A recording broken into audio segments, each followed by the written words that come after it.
Trebonianus Gallus, whose full name was Gaius Vibius Trebonianus Gallus, was the 38th emperor of the Roman Empire, reigning from 251 to 253 CE. His brief and tumultuous reign occurred during a period of political instability and military crisis known as the Crisis of the 3rd Century, when the Roman Empire was plagued by frequent changes of emperors, external invasions, and internal strife. Little is known about Gallus's early life, as his origins and family background remain somewhat obscure. He was likely born around 200 CE, possibly in the province of Pannonia, a region in the Danube frontier that had been a common breeding ground for Roman military leaders.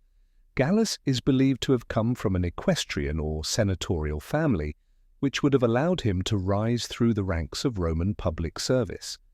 Gallus first appeared in historical records as a military officer. His early career seems to have been tied to the Roman army, where he gained significant experience. By the time of the reign of Emperor Decius, Gallus had risen to prominence as a general. He served under Decius during the campaign against the Goths in the Balkans, and it is likely that his military successes in this period helped cement his reputation as a capable and respected officer. In 249 CE, Emperor Decius became embroiled in a campaign against the Goths, who had invaded the empire and were threatening its borders. While Decius was away in the Balkans, the Roman Empire experienced multiple crises, including revolts, local uprisings, and the constant threat of invasion.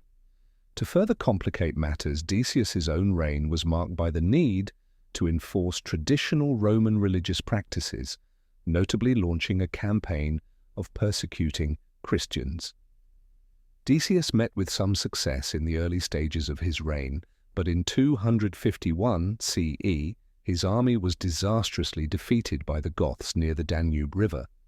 The defeat resulted in the death of Emperor Decius, who, according to some sources, perished on the battlefield. With Decius's death, the Roman Empire was once again thrown into crisis, and the throne was left vacant. Gallus, who had been serving as the Praetorian prefect, a high-ranking military officer, under Decius, quickly emerged as a candidate to fill the leadership void. Some historical sources suggest that Gallus may have been one of the generals who played a role in Decius' downfall, either through a military coup or by taking advantage of the instability following Decius's death. Regardless of how he came to power, Gallus was proclaimed emperor by his troops, and soon afterward, his reign was officially recognized by the Senate and the Roman elite. Gallus's reign was marked by multiple challenges that reflected the broader instability of the period. On the military front, the empire continued to face external threats from the Gothic tribes, as well as from other barbarian groups along the Danube and Rhine frontiers. Gallus sought to stabilize the empire by negotiating peace with the Goths. In 251 CE, he struck a treaty with the Gothic king, which allowed for a temporary cessation of hostilities. However, this peace was viewed by some contemporary Roman authors as a sign of weakness, and Gallus's decision to settle with the Goths would later be criticized. On the domestic front, Gallus also faced numerous internal problems. One of the most pressing issues was the Roman Empire's ongoing struggle with the economic crisis and inflation. The empire's vast military expenditures drained the imperial treasury, and in turn, the quality of currency deteriorated. Gallus was also confronted with internal rebellions, as local military commanders often sought to carve out power for themselves. During his reign, there were reports of military uprisings in both the east and west, with several provincial governors challenging his authority. Gallus also had to contend with the worsening plague that had ravaged the empire since the reign of Emperor Carus in the early 250s. The so-called Plague of Cyprian was a devastating pandemic that affected many parts of the Roman world and further weakened the empire's ability to resist external and internal threats. This public health crisis, along with the military defeats and economic issues, contributed to growing dissatisfaction with Gallus's rule. In 251 CE, Gallus appointed his son, Volusianus, as co-emperor in an effort to stabilize his reign and ensure the continuation of his family's rule.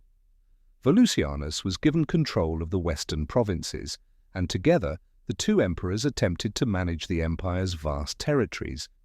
However, despite these efforts at consolidation, the situation continued to deteriorate. Volusianus's role as co-emperor proved to be largely symbolic, and the young prince's involvement in the day-to-day administration of the empire was limited. The presence of Volusianus as co-emperor led to some tensions between Gallus and his generals. As emperor, Gallus was expected to maintain the loyalty of the military, but there were increasing signs of dissatisfaction among his forces. His military campaigns against the Goths, as well as his failure to stop the barbarians from continuing their incursions into Roman territory, further eroded his support among the soldiers. In 253 CE, a rebellion broke out among the army in the east.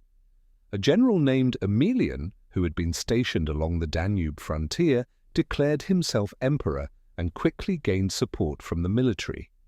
Aemilian's forces marched toward Rome, and Gallus, faced with a revolt from his own army, was forced to confront the rebellion.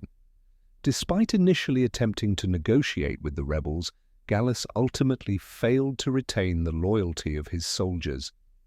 The rebellion led to a dramatic change in the leadership of the empire. Gallus and his son, Volusianus, were both killed in a mutiny. The two emperors were murdered by their own soldiers in the summer of 253 CE. Aemilian, the leader of the revolt, was declared emperor by the troops, and Gallus's reign came to a swift and violent end. Trebonianus Gallus's reign was brief, lasting only about 2 years, but it occurred during a critical period in Roman history. While his attempts to negotiate peace with the Goths and secure the empire from internal strife were well-intentioned, his rule was ultimately viewed as ineffective in the face of mounting crises. The short-lived nature of his reign, combined with his inability to stabilize the empire or maintain the loyalty of his military, contributed to his downfall. Gallus is often remembered as a ruler who presided over a period of instability and decline, but his reign also highlighted the challenges faced by emperors during the crisis of the 3rd century. The political and military turmoil of this period would continue for several decades before the empire eventually stabilized under the leadership of emperors like Aurelian and Diocletian in the later 3rd century. Gallus's reign, though relatively unremarkable in the grand scope of Roman history, serves as a reflection of the challenges faced by Rome during one of its most difficult periods.